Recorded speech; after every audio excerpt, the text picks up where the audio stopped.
Welcome back to the Birdhouse Dynasty Trade Show. And today's deals are going to be heading into week 10 of the NFL season. We just had the NFL trade deadline. So now the NFL teams are done trading, but that doesn't mean that we are done trading, does it, Matt? How are you feeling today? Ready to go into some action here? Yeah, feeling pretty good, man. And no, it doesn't mean that we stop trading. In fact, this is, I guess, the second or third week we should be super active in our trading, depending on which direction we're going, what side of the deals we're on. So yeah, let's get active in the trades. Let's take a look. I'm excited. All right. Yeah, we're gonna get into we'll talk a little strategy about going after some hammers, especially if you're contending.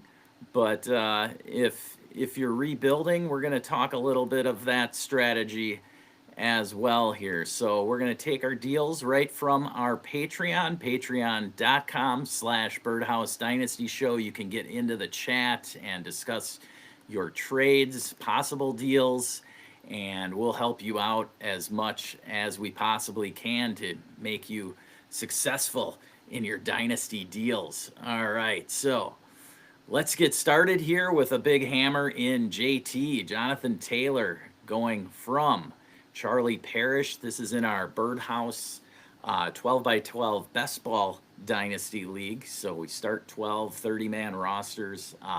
We got Jonathan Taylor, Hollywood Brown, and a 26 fourth going to the Fantasy Godzilla. And Charlie Parrish in return receiving Zay Flowers, JCM, and a 26 first. Now that 26 first is of course mine, so of course it's going to be late, hopefully. All right. So we've got basically JT going for Zay Flowers, JCM, and a first. Matt, where are you at on this deal? Both teams are kind of trying to contend here, so it's interesting in that dynamic. Uh, well, I like the deal for both teams. Fantasy Godzilla is in the top five of this league, and this gives him a massive piece to help bolster as we get closer to the playoffs. Makes him much more dangerous. I know you said the other team, Charlie Parrish, is competing. I don't think he is, but Oh, okay. My bad. yeah, no problem. The only reason I'm fond on that is I've made several deals, and I'm always trying to get better in this league as well. So he gets a couple of young pieces and a future first. I think that works well for him and what he's trying to do. So again, I thought this was a win-win for both. Um, Being that Fantasy Godzilla is competing and trying to get over the hump to be a true contender, this is a piece that helps you get there. Absolutely, and I'll say that to anybody contending. If you can get your hands on JT or any sort of, as you mentioned, a hammer at the right price, you need to do it because if you're not taking on maybe a little bit of an older piece or something that's going to give you the production you need, you could find yourself just hanging around five or six all year, including all the way through the finish of the season, which isn't necessarily where you want to be. So, yeah, it's a good deal for both. Yeah, so to correct myself, Charlie Parrish is 4-14 right now in that league. So yes, he is more so retooling or rebuilding, so to speak. I would say retooling. He hasn't like traded away his whole roster or anything like that. He's definitely more on the just retooling side of things. And Fantasy Godzilla, he's right in the middle of the pack, but he's deciding to go one way or the other. That's kind of what you want to do. Like you said, you don't want Mhm. to hang around in sixth or seventh place. So Godzilla's going ahead and making a move here, trying to build on, like he's got Daniel Jones, Amon Ra, Jefferson on this team. So if I've got Amon Ra and Jefferson on a squad, like I don't want to be retooling or rebuilding, right? You want to be Right. contending if you've got top end assets like that. So I don't blame Godzilla for going in on it. He's got Daniel Jones, and we'll talk about Daniel Jones later in another deal. Um, but yeah, you catch lightning in a bottle, like Daniel Jones, and you got to make a move with him one way or the other. Either get rid of him and capture that value plus that you're getting in Daniel Jones. I mean, he certainly went on the dirt cheap this off season prior to overtaking Anthony Richardson.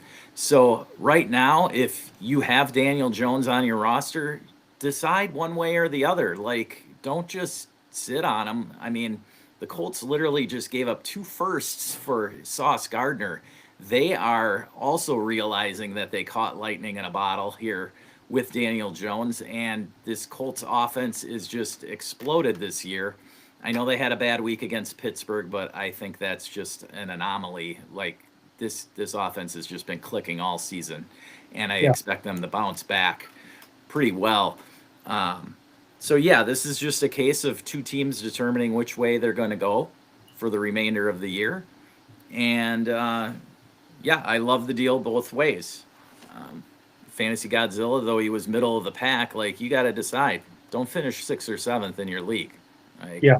go for it. And it's not like JT is an expiring asset. No, Some of not at these, all. he's going to be around next year and the following year. He's still got 2 or 3 good seasons left in him. Hmm. It's not like you're out of the picture, and he's got plenty of. If he continues to be strong this year, he's going to have plenty of value carrying into the off season as well, right? Yep. Okay, so yeah, let's get into the next guy. We've got a couple of other running backs to discuss as far as hammers are concerned. The next guy is a little bit older than JT, but value wise, I'd say he's pretty similar, maybe a little less. I don't know. It's hard to say when you're talking Christian McCaffrey. The name value alone just brings so much to the table with McCaffrey. This one is a 16 team Dynasty league, super flex. And here I was able to offload McCaffrey for 2 firsts. I got rid of him to Boss here. Now, again, this is a 16 team league, so that's part of why McCaffrey's so valuable. Expensive. But Oh yeah. Boss was middle of the pack. I had McCaffrey and Henry on this team, but the rest of my team, some older wide receivers, and Mike Evans, one of them, he got hurt, so I kind of decided to just fold it and go the other way. So what do you think of this one? Boss making the move. I think that's a great. Like, this is weird. I rarely take at least 2 trades to start with where I'm happy with it for both teams on the setup. Middle of the pack, 16 teams, 2 firsts for McCaffrey. I mean, I don't think that's bad. I don't think that's bad at all. I think it's pretty fair. But like you said, if you're folding it up, you just got 2 firsts for next year. Christian McCaffrey is closer to the expiring asset in that because of his age, his injury history, and the workload he's going to take this year because of the rest of the team's injuries is going to affect next year, I think. So, but for this year, it's great. So I think I think it wins for both rosters here. Yeah, I had to do this, and it pained me to trade McCaffrey away, but and you'll see with the next deal that I'll show, it was from the same team. But yeah, if you've got McCaffrey and you're not going to win it, just be honest with yourself, and you're not going to get this value in the off season. You're not going to get this value probably next year because he's going to be another year older. So Right. this is probably your last chance at being able to get 2 firsts for McCaffrey. And Mhm. again, like you said, I don't hate this trade for Boss on the other side because McCaffrey is probably the ultimate win now piece you can go after in all of fantasy football right now, I would say. Dynasty or redraft. So, yes. All right. The next deal involves a little bit older gentleman, and that is King Henry. And I think it's right below it because I kind of did these trades back to back. Yes, there we are. Now, this one is a little bit trickier. Now, I went after all of the contenders following my McCaffrey deal. I also, like I said, I had Henry. And so I went after all of the contenders and just asked for a first and second.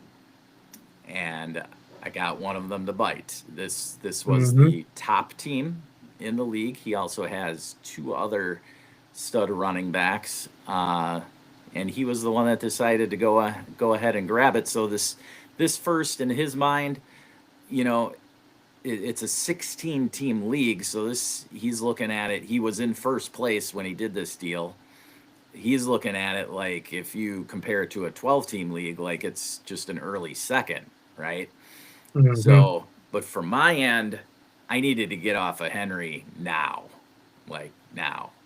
And this deal was done about 10 days ago, so he was coming off of a 2-touchdown game. So, again, I love it because it got me another first. So, combined between McCaffrey and Henry, I was able to acquire 3 firsts and a second. That's great. And for the brand, like he's going for it. So not only did he help his own team, but he also probably knew that I was putting this offer out to many others. He also blocked other contenders from getting Henry, and I think that's actually the most important part of this strategy here is when somebody throws out a huge asset. So whether it's Jonathan Taylor or Christian McCaffrey or Josh Jacobs, Derrick Henry, any of these middling to older running backs that are producing, by you acquiring them, you're not only helping yourself, but you're preventing your competition from getting that asset as well. Right. It's an insurance policy on both sides of the fence. Yeah. So what do you think of Henry going forward for this season? Because, we did just see Lamar Jackson throw for 4 touchdowns last week. Do you buy into the Baltimore offense bouncing back for this second half? Yes. Yes. Lamar makes everything better. I mean, as soon as they took Cooper Rush out and put in, I forget his name. Tyler Huntley. The offense actually started to look like Baltimore's offense, right? And then now Lamar Jackson's back, and he had a passing heyday into the end zone. But I mean, that's not going to be game script every game. But just having Lamar back under center, Derrick Henry's value goes back, in my opinion, to where it was. I think he's totally fine, and I think he's a great asset to have on your team moving towards playoffs. Baltimore's not done. They're not dead in the water. They still have a shot to make the playoffs, and that's why I think Henry's still good. Because they're not just sitting back. They need everybody to get up there to make a run here. So with that in mind, if I'm competing, I want Henry on my team if I can afford him. Yeah, I mean, are you basically, if you're a playoff team, say a top 4 team in your league, are you all for giving up your playoff first, your 26 first for Derrick Henry? Yeah, I did it a few weeks ago before his value started to rise a little bit. I got him when he was a super buy low for his standards with some other pieces in the deal. But yeah, I think it's totally worth it. Yeah, I agree myself. That's why, it's not one where I feel like I'm ripping off the guy, even though some calculator might put Henry's value at some price. We all know that once we get into our actual leagues and try to start making deals, somebody like Henry, versus say Rico Dowdle, who's even producing better than Henry technically. You're still paying more for Henry. You're going to pay more for Henry. I mean, for one, he's on the Baltimore offense, right? And Baltimore they're the betting favorite in Vegas to win that division still, despite being 2 or 3 games behind the Steelers. And that's understandable. I mean, they've got more talent on on their team. And here's that deal that you were talking about, Matt, Mm-hmm. where you acquired Henry, Daniel Jones, Brees Hall for Jordan Love, Jalen Waddle, RJ Harvey, and a 27 third. This was in the, which league was this? I think that's Birdhouse 3. Birdhouse 3. Yep. There we go. All right. So Mm-hmm. talk me through this deal a little, because this is with Slabadabass Jimbo. And he had some older assets, so I think he was looking to go the other way a little Mm-hmm. bit.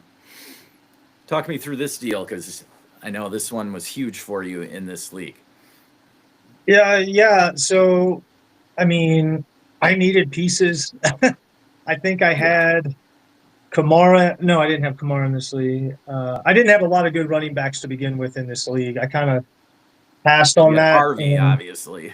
I did have Harvey, who I pulled in from a trade that brought in Tyler Warren earlier in the year. Um, that being said, I needed to get rid of younger pieces that are still good, but I needed producing now pieces. And so I bought Henry low. I bought Jones, I don't know, at market value, and I got Brees Hall at buy low. So it was, I mean, this was such a good deal for me not to walk away from, because I'm not giving up capital. And whereas Jordan Love, in my opinion, is a great quarterback fantasy wise, he doesn't, the numbers aren't there. Jalen Waddle will have big weeks with Tyreek Hill out, but Miami's offense is crazy all over the place.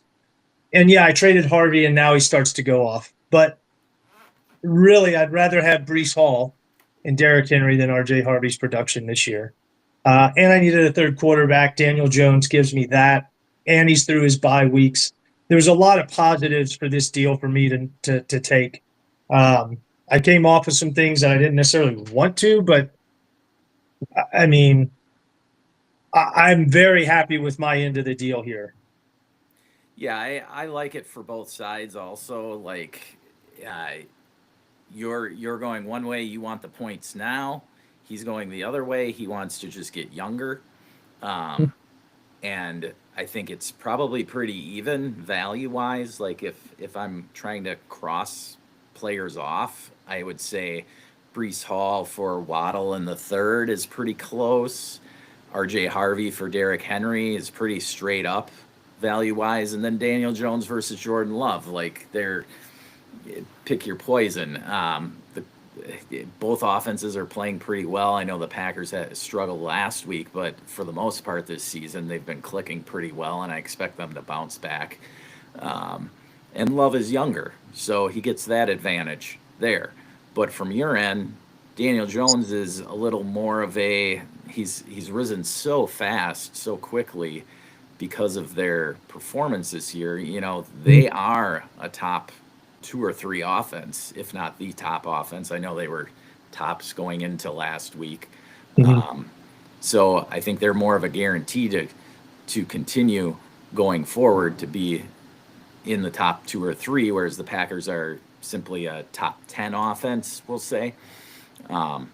But if you're wanting the points, I'll take Daniel Jones. Like, if it's redraft, I would bet on Daniel Jones the rest of the way versus Jordan Love.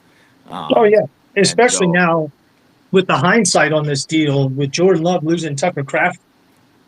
I yeah, mean, that's a big dent to Jordan Love's production. I don't care how many different receivers they have. Tucker Craft was his go-to, and now it's yeah, not there. So right. Right. it's I mean, they got Watson back, and they hopefully will get Jaden Reed back at some point. Who knows when that'll be? But Luke Musgrave doesn't do the kind of things after the catch that Tucker Kraft does. Luke right. Musgrave catches the ball, and he's going to go down after a yard or two. Yeah. He's not the yak monster that Tucker Kraft was, and yeah, that could really hinder the Packers' production going forward. They might have to lean a little more on Jacobs. We'll see.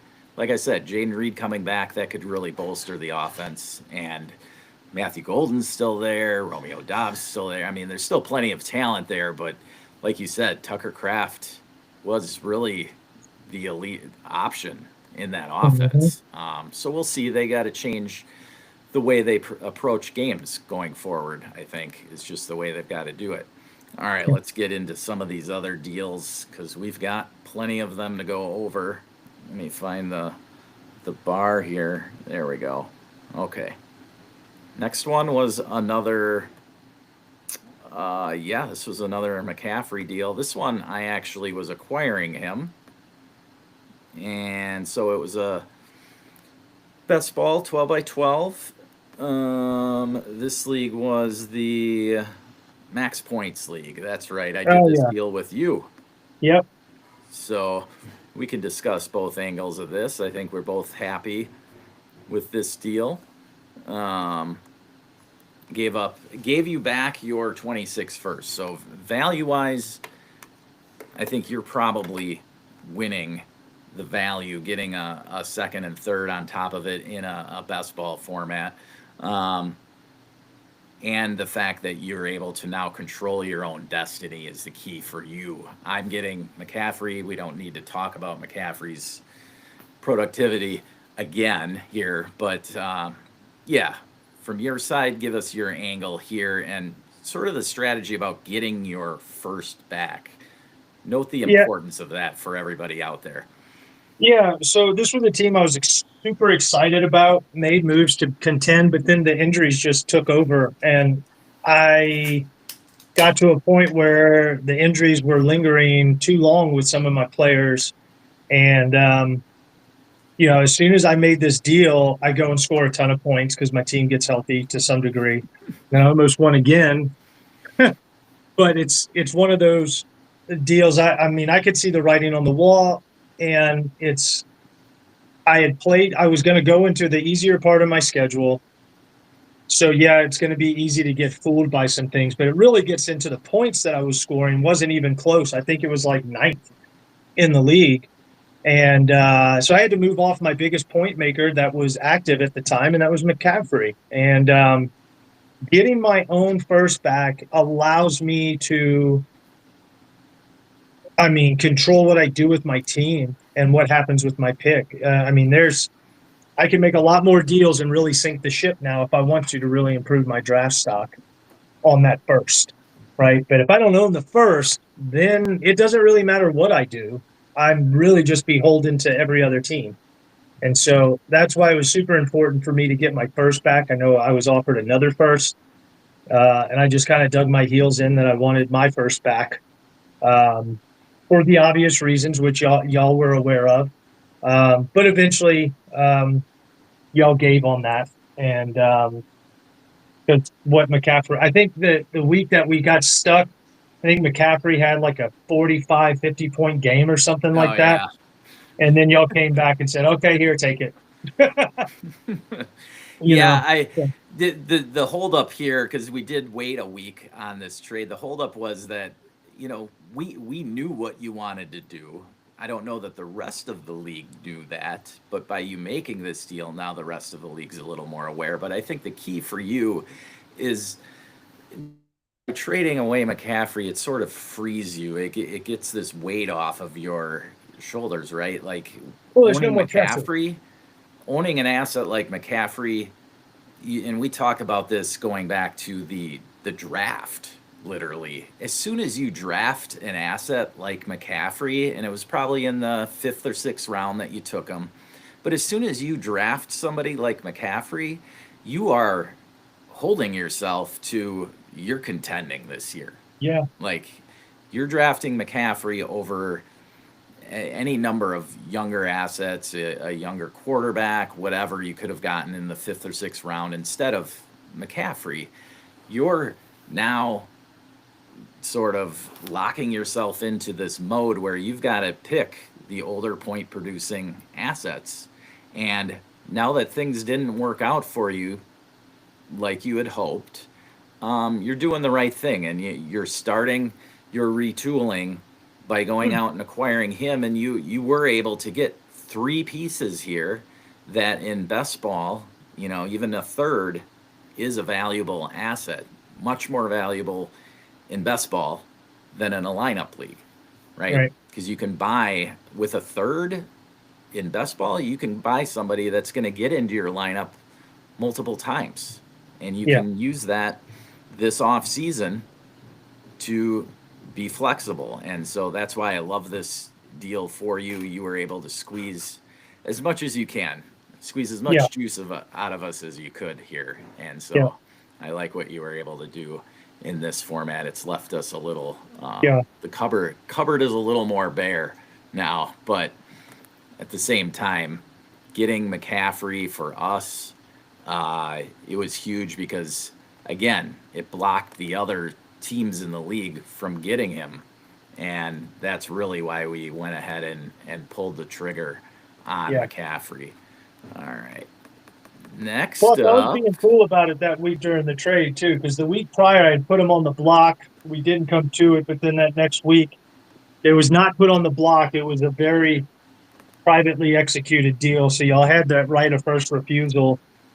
Uh, but I also didn't get rid of a lot of the other good pieces that I have that I can hold on to because I don't need to completely strip down the team. I just need to get rid of a few pieces. That's it. And I think that's a common misconception when we talk about picking a direction.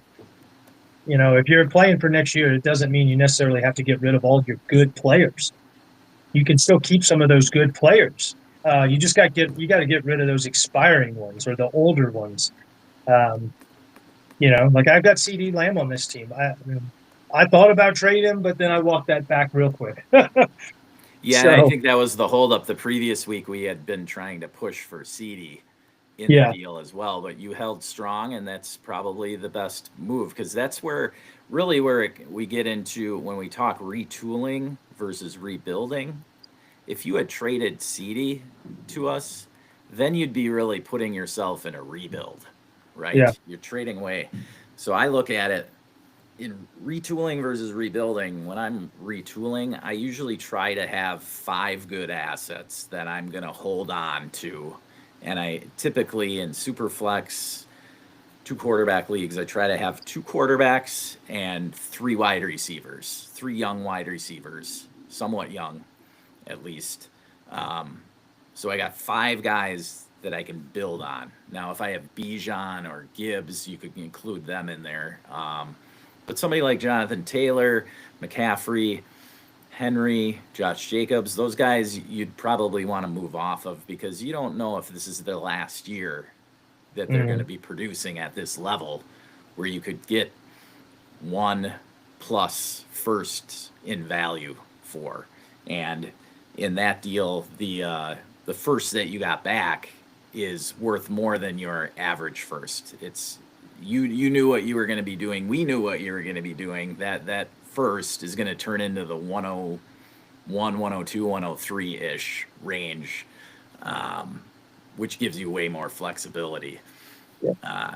So yeah, that's where I look at it. I don't know, is that what do you kind of look at when you're trying to retool?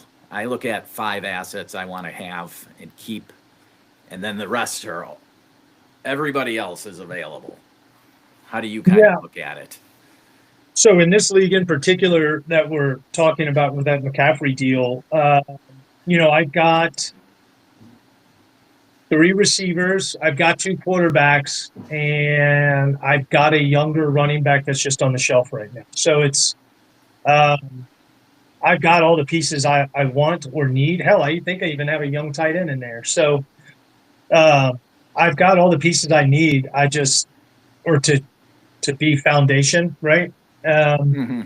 it's just getting all the other pieces in alignment with the rest of the roster. So, and I mean, injuries Yeah. is a big part of it. I think I had a great roster to compete with. I just got beat up really early, Yeah, and exactly. that's unfortunate. So it's part Yeah, of and it it. happens. It happens to the best teams on paper. We can do everything that we want in the off season to build up the best team in the league on paper. But the unpredictable part of it is injuries. Like look at Yeah. McCaffrey for I mean, of all the players chosen in redraft leagues in the first round of our redraft leagues, right? McCaffrey of all people has been the most healthy. Crazy. It's just crazy to believe that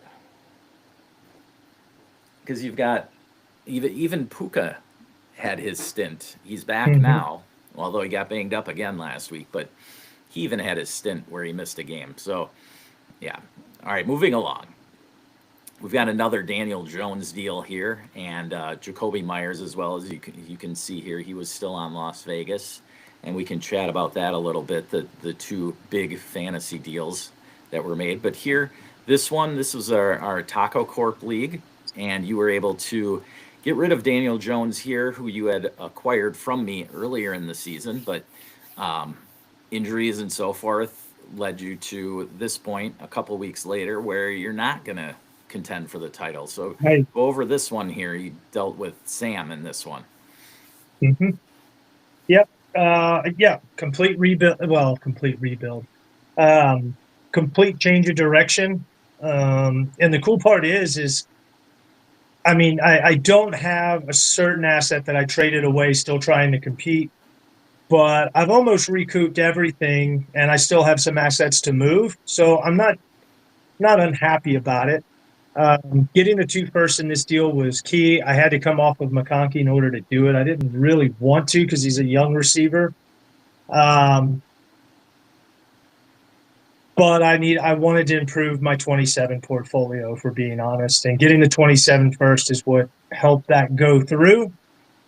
Getting a younger asset in blue who could be explosive next year is nice. But yeah, this trying to get the rebuild draft capital and get back into the retool. Again, I haven't gotten rid of all the players on this team. Still have a lot of good young players. In fact, later on in this league, I traded a couple more assets for Bucky Irving in a first. So,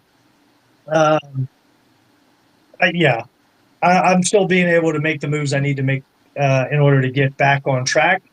But it's a struggle in this league, man.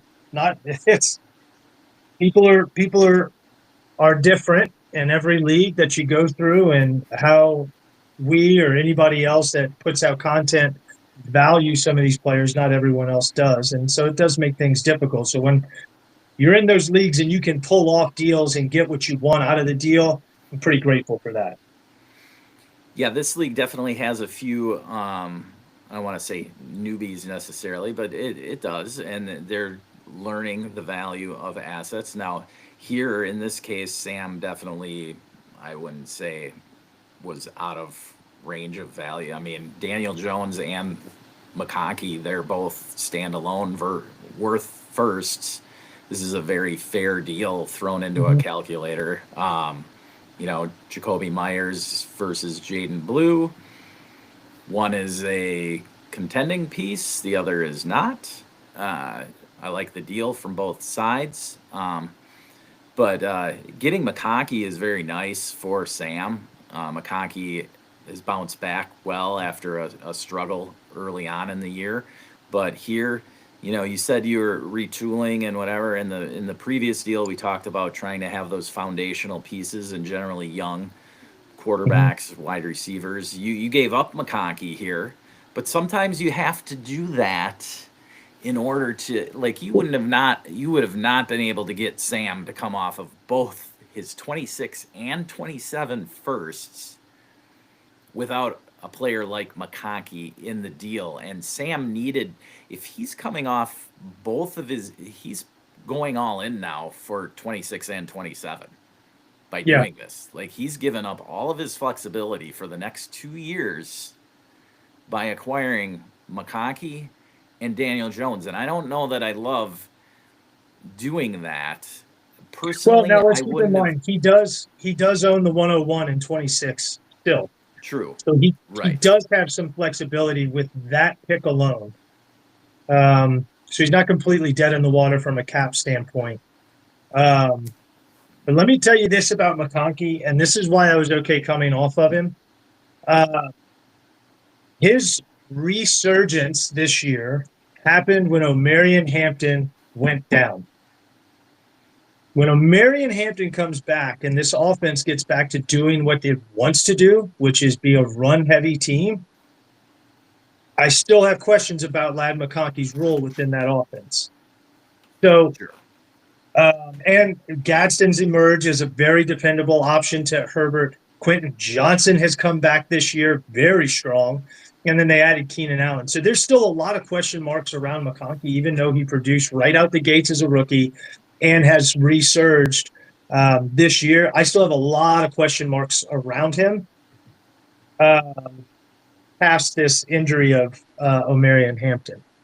But I mean, I understand the mentality too. Like, yeah, I'm getting a young stud receiver here. I can do this deal now. And it may work out that way. It very well, he may just continue doing what he's doing and Keenan Allen just goes away. And that's fine. But I still have question marks, which is what allowed me to go ahead and make the move.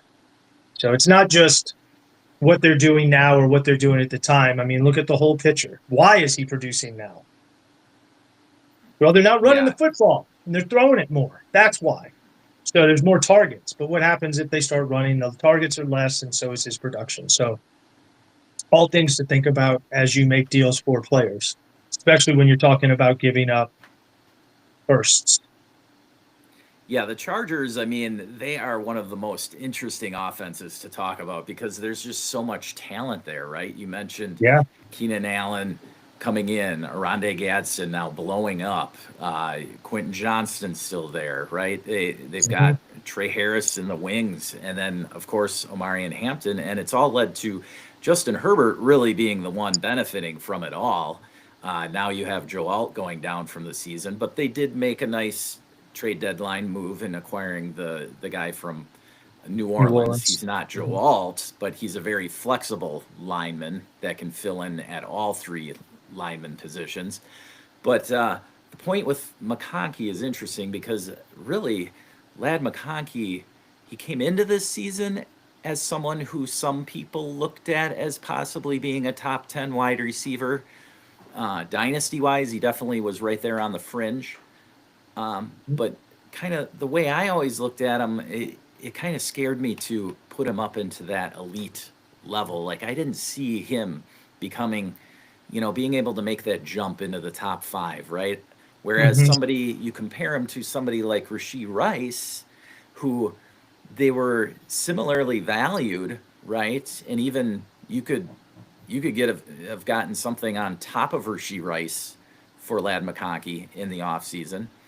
Rashee Rice actually had that ability to elevate into the top 5 range, right? McConkey, I never saw as somebody like that. McConkey actually is somebody who I look at and this is going to the comparison of the offenses themselves. Somebody like Zay Flowers, really, who you could easily get something on top of Zay Flowers right now for McConkey, but that's the type of role McConkey actually has. Like, it's the Greg Roman offense right now. I know Baltimore's throwing a little bit more, or a lot more actually, than when Greg Roman was there in Baltimore, but I just see McConkey and Zay Flowers as the same type of player, somebody who's going to be a very solid wide receiver 2. And that's what you're going to get.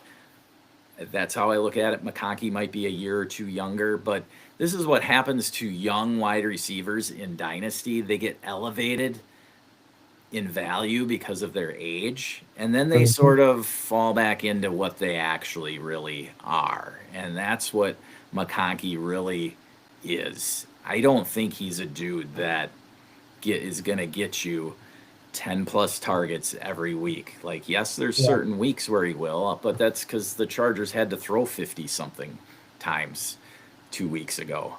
And so, I mean, look, startup drafts this past offseason, he was going right there ahead of JSN a lot of the times, or right around AJ Brown. And I mean, I think in this startup draft that, not this one, but I know I've gotten Ladd. I got him at a great deal when I took him in the draft. It wasn't where he was going, right? It wasn't into the second, start of the third. I got him in the 4th round or something like that, into the 3rd. So it was always a value grab when I did take him. But actually, I only have 1 share of him left. And that's a league I'll probably I'm sinking the ship anyway, so I'll just kind of hold him there and see what he does. Unless I get a great offer. If I get a great offer, I'll move off anybody. So we'll see. But yeah, like I said, I had a chance to recoup a lot of draft capital in that deal, so I did. Yes. All right. So let's get into another wide receiver deal here. And this one was Havdi and Slapadabas Jimbo again from that particular league. And that's Birdhouse 3. Here we got Havdi acquiring Justin Jefferson for Travis Hunter, 27 first and 26 second. Now, this was when Hunter was still healthy, this deal went through. But I think it was prior to his 10 catch performance or 8 catch performance on 10 targets. So Hunter's sort of been an up and down value here over the last couple of weeks, a big roller coaster ride. So he's sort of settled in, but I think Hunter, I was just talking about Lad McConkey, I think Hunter has a higher ceiling, right? So I actually really like this deal for Slapadabas Jimbo. Again, he was trying to get younger, and this was a great way to do it. And I don't mind it from Havdi's side. Again, though, it's a best ball format, so I actually lean towards the Slapadabas Jimbo side. Best ball, it's just not as important for me the way I play to have any of the top 5 dynasty wide receivers. I'd rather give me 3 or 4 Zay Flowers versus one Justin Jefferson and Hollywood Brown, right? So again, I guess it just comes into the format. Lineup league, I'd lead Justin Jefferson. So yeah.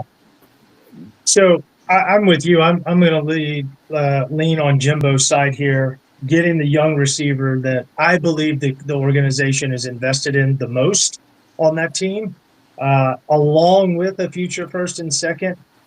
I love that as a grab for him. It's not bad for Havdi. He gets a hammer that he wants. This year, though, it's been a tough ride with Jefferson because when he's getting the catches and the yardage, he's not getting the touchdown on top of it. When he gets the touchdown, he's not getting the targets. He's been kind of a frustrating asset. I've got him in several leagues. But Jefferson always has that ability to go drop a 50 burger on your head, too.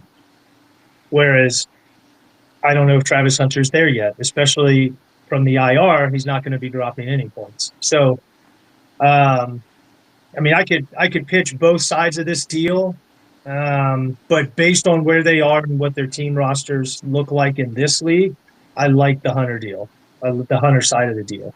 Not bad, not a loss for Havdi. Just I happen to like that other side better. That's all. Yeah, I agree with you on that one, 100%. All right, next deal we've got here. Let me get down. There we go. All right, this one from our Max Points League. Now, this one here, we've got JV Uncut, who early on in this league was making it obvious he was building towards 26 and 27. And so I think I kind of took advantage of Jalen Hurts struggling throwing the ball. And so I was able to, acquire Jalen Hurts. Again, this is a best ball league, so I gave up some decent, solid assets here. Now, Godwin hasn't been doing much at all this year, but once he gets back, he should start producing points. What do you think of this one? Because this is a best ball format, and we talked about getting the multiple assets in a deal usually is the better way to go about it. But what do you think of this one? Yeah, man, I don't know. That's well, he signed up for more work, right? So you get a first and second, good. But now you got to find out. Now you got to find a way to sling Rodgers and Godwin before the end of the year. Now he has been able to get rid of Rodgers since then. I think. Okay. But I think he only got a third for Rodgers. So that part of it I didn't love when he did that. Yeah. Now Godwin and Bam Knight, I'm not sure if he got rid of Bam Knight. That window may have closed now. on night. It's hard to say who's the better running back between him and DeMarcado in Arizona. But yeah, you said he signed himself up for more work, and this goes back to even when you're rebuilding, retooling, like you want to have those foundationary pieces, and Jalen Hurts definitely is a foundation piece. Yeah. If I'm giving him up, I want 3 firsts, right? That's how I'm looking at it. I don't know that I love this. There's been a lot of deals that Justin's made in this league that I liked in how he was building. I don't know if this is one of them. Yeah. But I got Hurts in this one. So I don't even think there's mind 3 it. firsts worth of value in the deal. Right. So, It's but more that's like 2. It's like 2 firsts, 2 and a if half. if yeah, I mean, if he does his work right, though, I mean, he could do some things. But the night, good for you, man. That's all I can say. Good for you.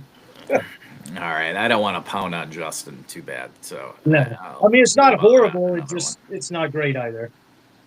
Yeah. Right. Okay. Let's see here. The next one we've got. This is the 16 team. Oh, that wasn't. We already went through these 2. All right. Here we go. This is one that you did. Yeah, it's a fun one. Okay. So which league was this? You and Hergot getting into it on this one. Uh, This is a very Birdhouse interesting deal. 3, Birdhouse Okay. 3. Birdhouse 3. So we got you getting Rashee Rice and Aaron Rodgers. Hergot acquiring Nico Collins, a 26 first and 26 third here. So this is a huge one. Rashee Rice and Nico Collins flipping sides. He's gaining a first. What was your thought process here, Matt?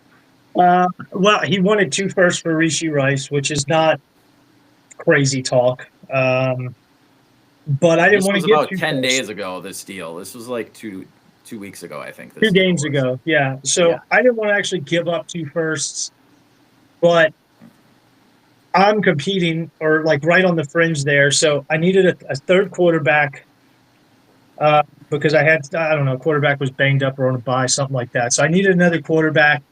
And Nico just has not been what I've needed him to be this year for one reason or another. And you can pin it however you want.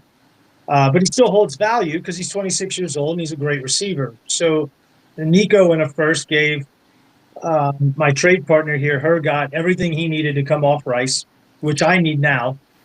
And then I got Aaron Rodgers for a third. Is kind of how I did it. And I don't like losing Nico, man. But with Stroud now missing his, I guess, first full game, he missed a lot of last week. But now I feel even better about my deal for this year because Rice is healthy and Rice is going to continue to get targets. Rodgers has played better and better. So, I mean, I give up a little bit there, maybe more than I wanted to, but I'm trying to win this league. I've made a lot of deals in this league to get my roster right. And this was one of those deals. So I probably gave up a little more than I wanted to, but I don't care. I'll pay a little bit more if I think I can win. Yeah, if you're contending, I'm going to lean on the side of I love this one for you, and then let me tell you why. And it's because I see Rashee Rice, and I've been high on him since the offseason. I've been trying to buy him and wherever and whenever I can. Rashee Rice to me is a discount Justin Jefferson, Jamar Chase, Puka Nacua. He is literally, and we've all seen it now over the past 2-3 weeks. He is a top 5 wide receiver. Mahomes, he's the engine of that offense, and you're reaping the benefits of this right now. Nico, we've got to basically just adjust our expectations on Nico Collins, right? That's really what it is. We all were. I was too. You were big on him. I was acquiring him where I could. Nico Collins, I thought he would be. He hasn't been as disappointing as Brian Thomas, but they were both going in a similar range. But Yeah. Nico's been disappointing. There's no two ways about it. Nico's been disappointing.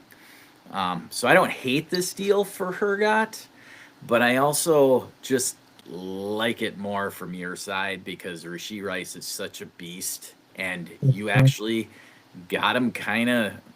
I don't know if I want to say Fair cheap, value. but I'd say it's really, fair value. it's definitely fair value.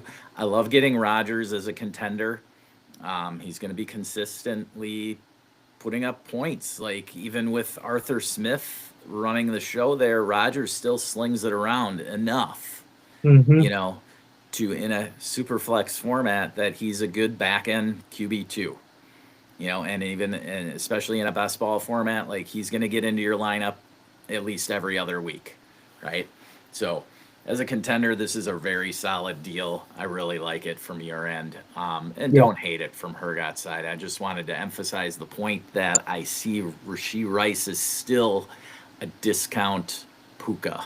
That's really Yeah. what he is, I think, because he's gonna. If Rasheed Rice finishes wide receiver one, I mean, at least from when he started playing to the end Hmm. of the season, that would not shock me one bit. Yeah. All right.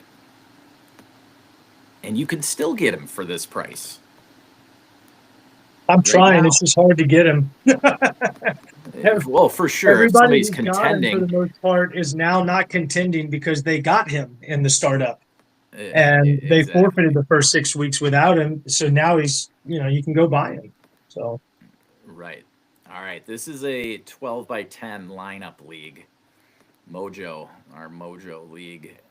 Foss Boss gets T. Higgins, Javante Williams, and CJ Stroud for the stack of Jackson Dart, Wandell Robinson, 26 first and second. All right, lots to unravel here. So we've got T. Higgins, who's blown up the last couple weeks with Joe Flacco, solid producing Javante Williams, and a newly injured C.J. Stroud. What are your thoughts on this deal?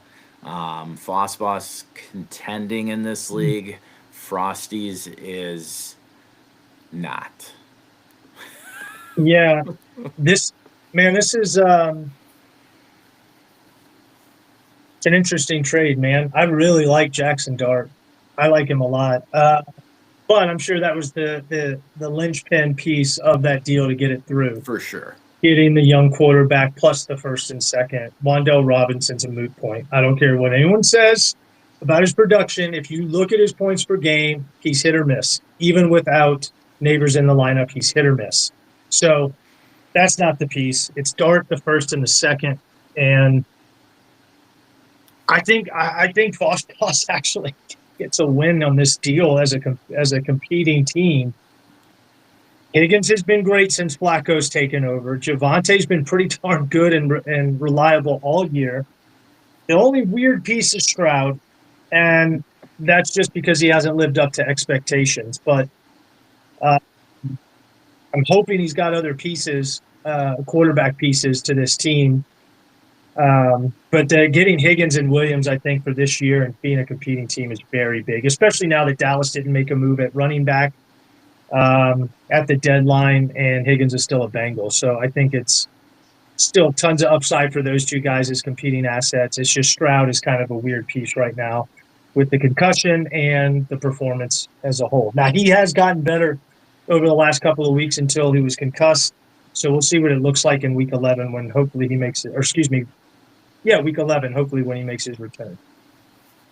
Yeah, I love this side of it for Frosties just because of the Jackson Dart piece. I think Dart has just elevated so highly. Like he's literally going straight up in some leagues for Jaden Daniels right now.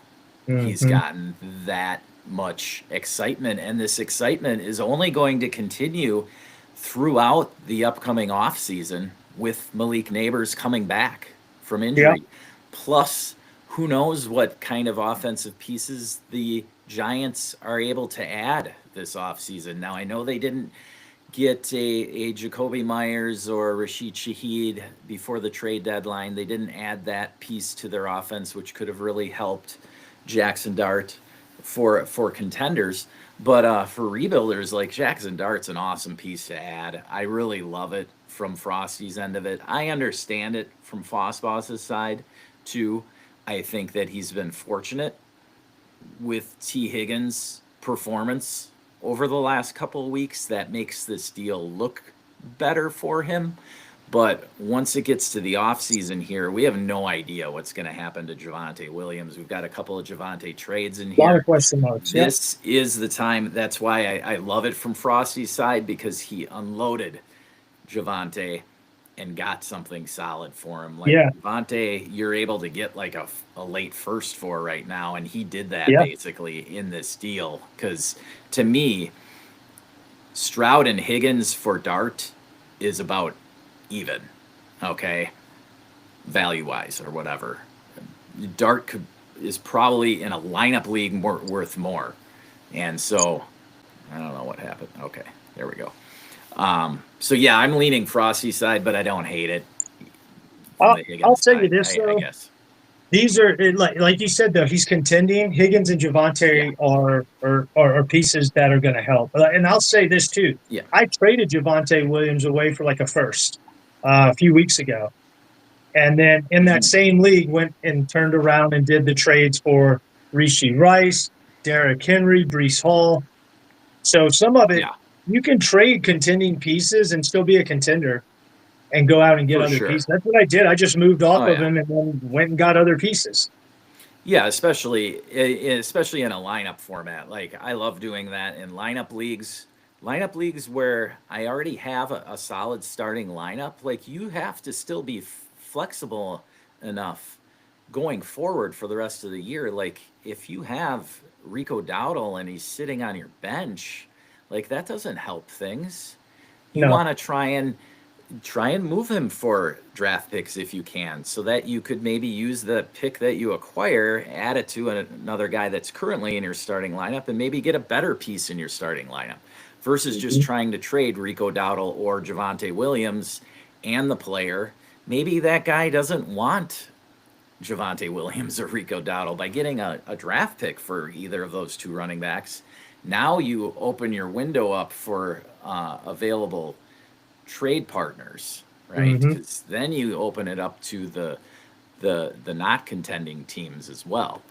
So yeah, look at in your lineup leagues, look at those players on your bench and realize that you've got to deal them if they're not getting you points in your lineups on a weekly basis. All right, here's one in the Fantasy Fisting Frenzy League where you were able to get off of Trey Benson, and you went, basically this one, you just were going after Malik Washington following the Tyreek Hill injury, right? Kind of. So Malik Washington, someone I've kind of had an eye on from last year when he was drafted. And yeah, I mean, it's a gamble, hoping that he pays off long term and maybe this year. But Trey Benson's not doing anything on my team. He's not doing a thing being on IR. And I've been trying to move him since he got hurt to teams that are playing for next year and haven't had a whole lot of luck. So when I could get a deal done for Malik Washington, I had to make a move because I actually like the guy. And in a team that's kind of doesn't know what it's doing, I'd rather have younger assets and a pick. Right. A younger receiver as opposed to a younger running back, plus the pick. And Trey Benson's going to play more later this year. I don't know, man. It just seemed like the time to move off of Trey Benson. And it was the best offer I had gotten for him over like the time that he's been on IR to date. So, yeah, you got the 0 off your roster. You gave yourself flexibility with the 3rd to go and get a point-producing asset later on in the season. So, I mean, I hate copping out, it seems like it, but I like it from both sides, actually. Sam got more value, for sure, with Benson because he's got the ability to really rise once he does come back from the injury, but who knows? All right, we've got, let's do this one here with Havdi. This was in the same league. I'm going to be back in a second here. I'll let you talk this one through, Matt. I'll be right back. Okay. Yeah, so this deal here, Vidal, Marks, and Scattaboo all go into Havdi in exchange for Jaden Higgins and a 26 first. I'm not 100% sure who the other team is, but it looks like a lot of, I don't know, which young pieces do you want? Uh, it kind of feels like two teams that are towards the bottom of the league, just trying to shape shift their rosters into stuff that they like going into next year is kind of how I see this. Um, I had a lot of expectations for Higgins, not just in the future, but hopefully this year. Those have not really worked out for one reason or another. I can't put my finger on it in particular. But he still has a good ceiling and a good future, though this year hasn't worked out well. So getting Higgins in a first is a good grab. Vidal is a rental. Maybe he hits somewhere down the road. I know he's had a couple of big games. Woody Marks is a decent investment, and then again, so is Scadaboo. Scadaboo being hurt and placed on IR makes him more tradable or more attainable than previous. And then Woody Marks has gotten a little banged up, which has made him more attainable as well. That and then lower production on the Texans' run game. So overall, like I said, this one just looks like two bottom teams trying to get pieces that they like for their rebuild or retool. That's kind of how I see this one. Chris, are you back yet? I am here. Okay. I think I drank too much coffee this morning, but I'm alive and awake, and I'm here. And yeah, I like the who's the trade partner here, because I like the side of getting the first there, Sam.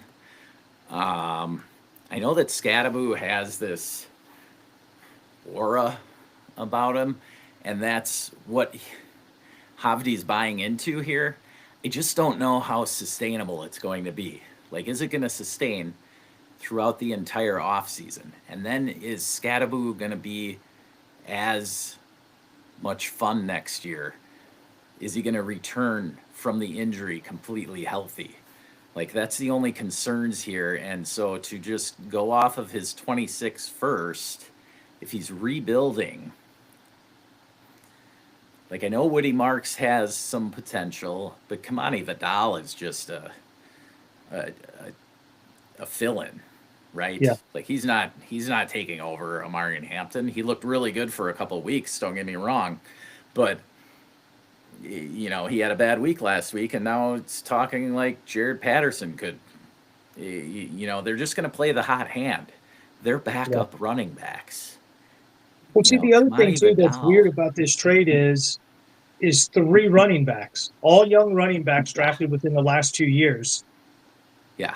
I don't know. I'd have to look at the whole roster, but it just seems like that is a lot of young running backs to pull in for a young receiver in a first.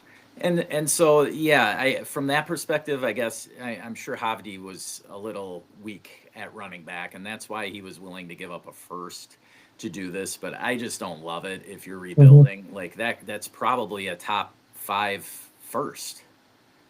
You know what I mean? Like, Yeah. he'd be able to get a good running back with that pick. I know that Jeremiah Love is the top running back, and right now he'd go as the 101 if we were drafting today in our rookie drafts.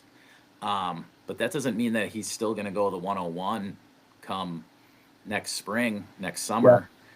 Yeah. One of the quarterbacks could rise up. One of the wide receivers could rise up again, you know, depending on the league, too. Right. Whether you want to take a running back at 101, okay? Yep. So, yeah, I'm leaning. I like the flexibility aspect too for Sam. It throws in another first into the mix, and then Jaden Higgins. You know, he's got potential. He was one of your darlings this offseason. He hasn't really realized his potential this year yet, but I say yet with sincerity, because they're working on things in Houston with their offense, and you know, Stroud now getting hurt again with a concussion, that doesn't help things. But who knows? Who knows who their coordinator is going to be next year? You guys could fire him and bring in somebody else, right? Yeah, this season's gone. I'll tell you that. Yeah, it's going to be tough for Houston to get back into the playoff picture. I'll say that. Which is why they should be playing the young guys now and see what they have. Yeah, But absolutely. what do I know? What do I know? All right, here we've got first 27 first for Devonta Smith. Are you giving up your 27 first? It's not actually. This was an extra 27 first for Foss Boss. This wasn't his own, but still, Devonta Smith for a first. In best ball, this was a best ball format. I On my like roster, Devonta man. Smith. I like Devonta Smith in best ball, and it's Yeah, like this is. I actually saw both sides of this deal because both guys hit me up and asked me questions about it. yeah, And I like it for Nike for sure because he said it from the time he made the startup draft that he was going young and he's playing for the future. So yeah, this gave him everything he wanted for that pick or yeah. for that player. And on Foss Boss's side, I mean, depending on the roster setup, I'm high on Devonta Smith, and if you think that that's the piece that you need, then you make the move. Uh, I think he's a great guy to have on the roster. As you know, I tried to buy him up off season, and I've been making inquiries mid season for him as well. So I just I like the guy, and I want him on my team. So I think this is again. I'm not looking right at Foss's roster here, right? But it's there are situations in which I could spend a first round pick on Devonta Smith. Probably not my 27. I would probably do a 26 or 28, but um, it's not, in my opinion, it's not the end of the world. It's not horrible because he is getting a fourth back. It's not a huge deal, but a fourth is something back, so it is slightly discounted from Sure. just a straight up first. Yeah, I know. I did basically the same exact deal without the fourth in one league, and Devonta Smith has pretty much helped me just stay in contention. I've had other injuries in that league, and so yeah, Devonta is definitely a roller coaster ride. But with AJB getting older, like he's missed action here and there, and Devonta Smith is definitely he's one of those wide receiver twos on teams that's definitely near the top in the league, Mhm. if not the best. You know, like in the offseason, he was similarly valued to like Jordan Addison and Xavier Worthy, right? But I Mhm. think Devonta is definitely better than either of those two Oh yeah, because there's times where he's literally their wide receiver one, and you know he struggled early on as the Eagles' passing game just struggled as a whole, but that's definitely they've bounced back here, and so I think that he's worth it if you're contending, but yeah. I don't hate it acquiring the first for him either. All right, here we go. Here's a Javonte Williams and a second for a first and a fourth. Hergot acquiring Javonte. Do you like this deal for either side in particular? Javonte and the second for the first, which Well, I'm is going to be a assuming late Hergot's first. contending if he's given up a first. He Yeah, doesn't just give up first. So with I kind knowing of love that, it for Hergot. I love this deal. Yeah, I love this deal because you're giving up a first and a piss away fourth for Javante in a second. You're basically getting Javante for like a second. I love the deal. I really love the deal. Right. I mean, if that second is anywhere in the top half of the second round and you win, if this helps Hergot win the league, which is a lineup league, Hmm. um, yeah, he might have only been giving up 4 or 5 draft slots. Now I know it doesn't have the aura of a first, Who gives a right? shit when you're talking about winning a chip, man? Right. Who gives a Yeah, shit? Javante, he I talked earlier. I said there's about 10 or 12 backs that I count on, right? Mhm. Javante's right on that fringe. Like he's one of the top guys right on the fringe. Like rest of season, do you prefer Javante Williams or Brees Hall? Now that Toss Brees up. hasn't been traded. Toss up. Javante? No, point flip.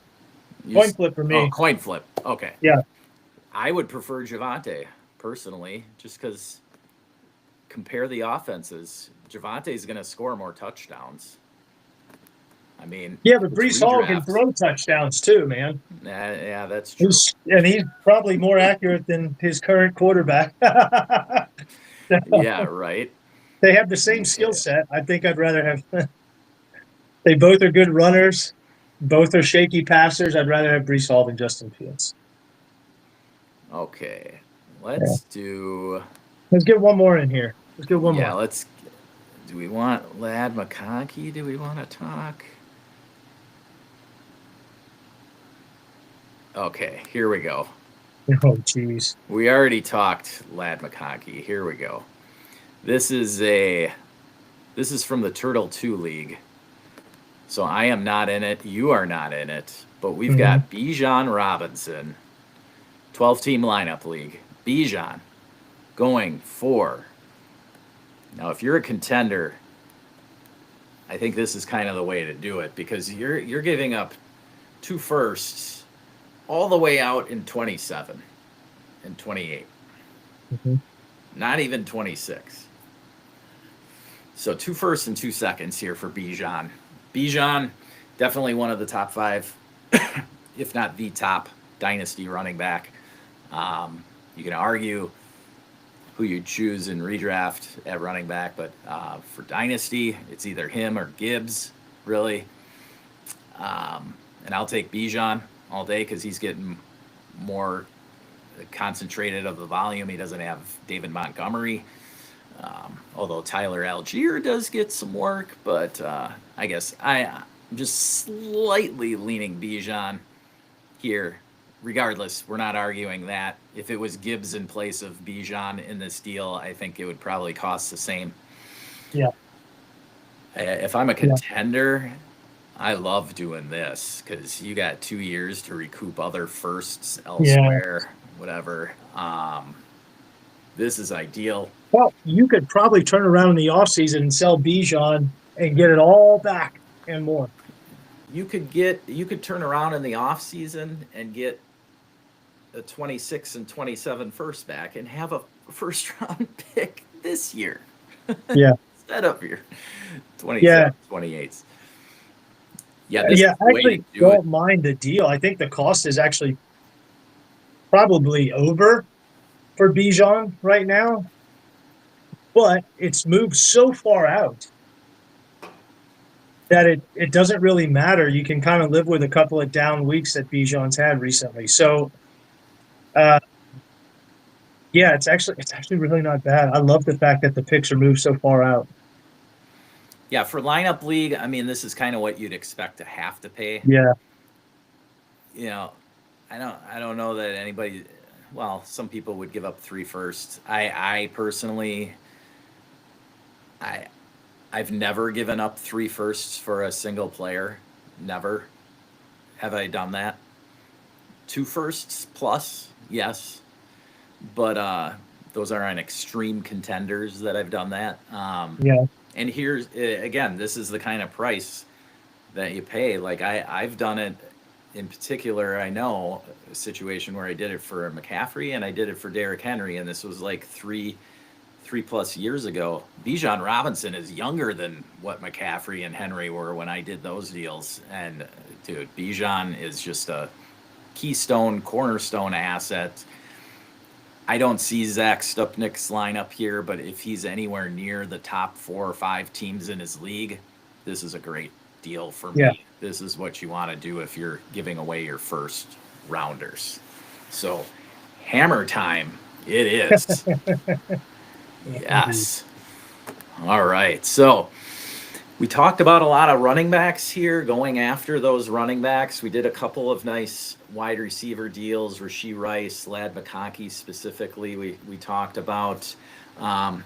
Is there any other pieces that you want to talk about? We had some injuries. Jaden Daniels comes to mind right off the bat. A big injury this week. It was ugly, but fortunately, it doesn't look like he tore any ligaments in that elbow, so that's good.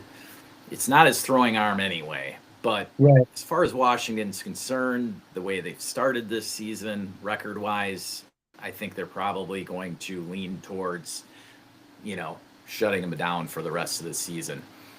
Yep. Kyler Murray comes to mind as well. What are you doing, or what are your thoughts, first of all, like on injured players and buying them as a Mhm. rebuilder? Yeah, as a rebuilder, I did that a lot last year where people didn't necessarily have picks, but they had good hurt players that I did deals for. And I'm number one in that league this year after finishing second to last year, right? So I love that. Jake Daniels, Kyler Murray, Malik Neighbors, Cam Scattaboo. There are all kinds of names out there that you can go purchase at a slight discount right now, that is going to allow you to better prepare for next year. Let me ask you this. If you have 226 firsts or 226 firsts and a producing piece, do you think those 26 firsts are going to be more valuable being picks or investing in someone like Jaden Daniels? Exactly. Jaden Daniels is That's going to where be it, the starting quarterback of Washington Redskins next year. Jaden yeah. Daniels is freaking exciting. Like I have Jaden Daniels on a contending team and a rebuilding team. So on the rebuilding team, I've got Burrow, Daniels, Neighbors, Tank Dell, Kendrick. I got all kinds of IR guys, right? But on this contending team, I lost Neighbors. Well, I traded him for Gibbs. Now I lost Daniels, but I'm still in contention. Somehow I'm 7-2. I got to get rid of Daniels now, and it's going to be tough because a lot of guys that are newer to Dynasty or that are at the bottom, they don't always see that. In that, yes, it's going to take points off your roster, but look at what you're going to have for next year, and you're getting it at a discount. You're not going to get it next year.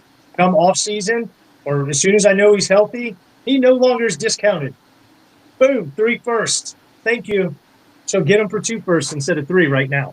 It's so much more worth it, or equivalent value. You know what I'm trying to say. So, yeah, go get those players, and you play for next year. It's okay.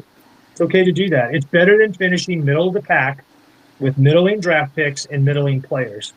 I'd rather have high end players and some draft picks, or a lot of draft picks and not many players. Just pick a direction and go. Yes, absolutely. And I'll say this about rebuilding. I found the quickest way to resurrect yourself is by acquiring these injured veterans, because we can call Jaden Daniels a veteran now. He's shown, right, in his Mhm. first year and the little bit this year, even though he struggled this year, he's still an NFL quarterback. You don't know if you spend your 107 or 108, this random first that you acquired from a playoff contender, you don't know if Lenoris Sellers or even Francisco Mendoza or any of the quarterbacks in this coming class in 26 are going to make it, or they're going to become Zach Wilson, right? Mhm. You have no idea. They may become Jaden Daniels, but that's lightning in a bottle. Those Yeah, types of quarterbacks that increase themselves to be worth 3 firsts in value or more, those they are don't hard to grow on hit on. trees.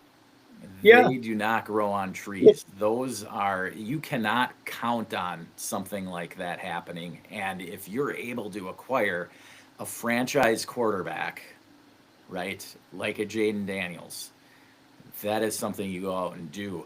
Or you go out and kick the tires on a Kyler Murray right now. Kyler sucks. I real NFL wise, I do not want him as my quarterback. But where's the sports from?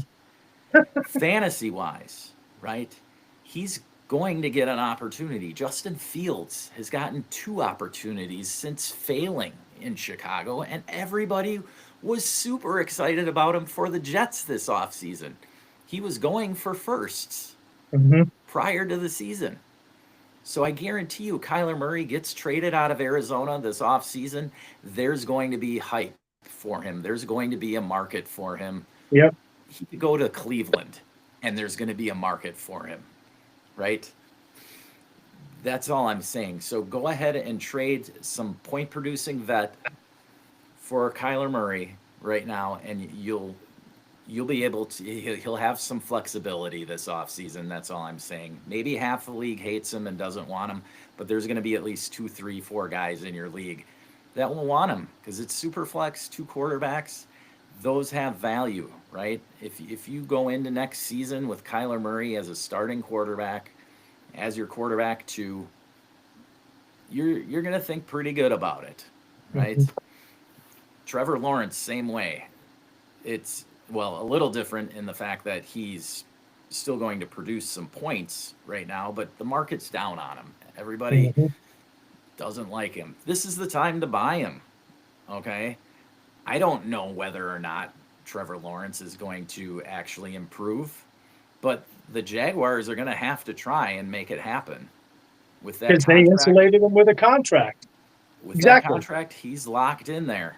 So if you go out and buy Trevor Lawrence right now, you've got a point producing player with some potential to rise up. Mhm. Okay? And even if he doesn't and he screws it up, he's going to go. Look at Daniel Jones right now. Look at Baker Mayfield right now. Look at Yeah. Sam These are Darnold top right now. picked quarterbacks in the first round. They will get chance after chance after chance. So if you have the chance to get Absolutely. one who's hurt, you get one. Absolutely. I mean, Who's up to until like say? week 5 or 6, people were still looking at Justin Fields as a top 5 fantasy quarterback in which you Yes. got to pay more than a first for. I Yes. didn't do it, but people did. And so the same things hold true with like a Kyler Murray, right? Yes. And who's to say that Trevor Lawrence just wasn't thrown into the wrong situation with Urban Meyer and all this? And now he's had so much turnover in the offensive system that he's had. Who's to say that he doesn't go somewhere random or somebody like Kyle Shanahan brings him in next year or 2 years, 3 years from now, right? And Trevor Lawrence has a resurgence when he's 28, 29, 30 years old, Yeah. right? It could Yeah. easily happen. It's the quarterback market. And right now, Trevor Lawrence, I can't believe I did not come into this episode thinking I was going to tell people to go out and buy Trevor Lawrence, but just kick the tires on him because Yeah. maybe you're the owner of Lawrence in your league is just ready to give up on him, and Mhm. you don't have to. He still Well, can they get did you look, points. and they just got Jacoby Myers, who's a very savvy Yes, receiver who could yes, really help Lawrence. Really help absolutely. Lawrence. So, Jacoby Myers has that. He has that. He's very much like Christian Kirk was. He's going to run similar routes to what Evan Ingram was running. Right? Evan Ingram's a wide receiver. We all know that. Um, mhm. so that is exactly why Jacksonville brought him in. And Jacksonville is 5-3. So they're trying to get into the playoffs right now. They would be in the playoffs in the AFC. And so if Trevor Lawrence steps his game up at all, they're going to have they're going to be on their path to the playoffs this season. Mhm. So yes. All right. I don't know. Anything else you want to add? No. No, man. No. All right. I said I, my I piece. I think we covered it all. Pick your lane, make it go happen. With that, I want to tell you to never stop Stop working. working.